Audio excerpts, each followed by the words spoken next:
திருச்சிற்றம்பலம். சிவாய நம. திருச்சிற்றம்பலம். இன்று நம்ம வந்திருக்கிற இடம் திருவையாறு.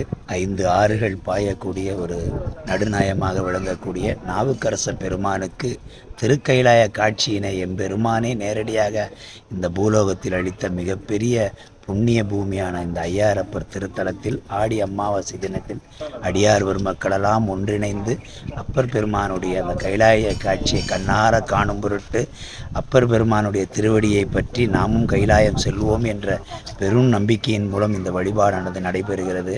இது சுருக்கமாக சொல்லப்போனால் நாவுக்கரச பெருமானுடைய தொண்டுகள் இந்த சைவ சமயத்தில் ஈடு இணை இல்லாதது.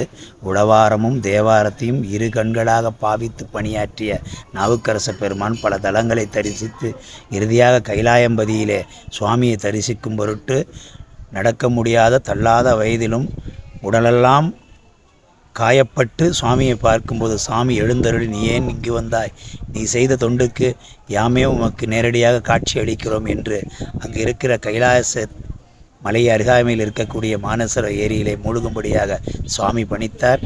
அதன் பொருட்டு நாவுக்கரச பெருமானும் அந்த மானசர ஏரியிலே மூழ்கி எழுந்த இடம்தான் இந்த திருவையாற்று திருத்தலம். அப்பேற்பட்ட ஒரு அற்புதமான இந்த கைலாய காட்சியை காணுவதற்கு கண்கோடி வேண்டும். எமக்கும் வாய்ப்பளித்த எம்பெருமான் திருவடிகளுக்கு கோடான கோடிய நன்றியை உரித்தாக்கிற நமச்சிவாய வாழ்க. திருச்சிற்றம்பலம். அப்பர் பெருமான் திருவடிகள் போற்றி போற்றி.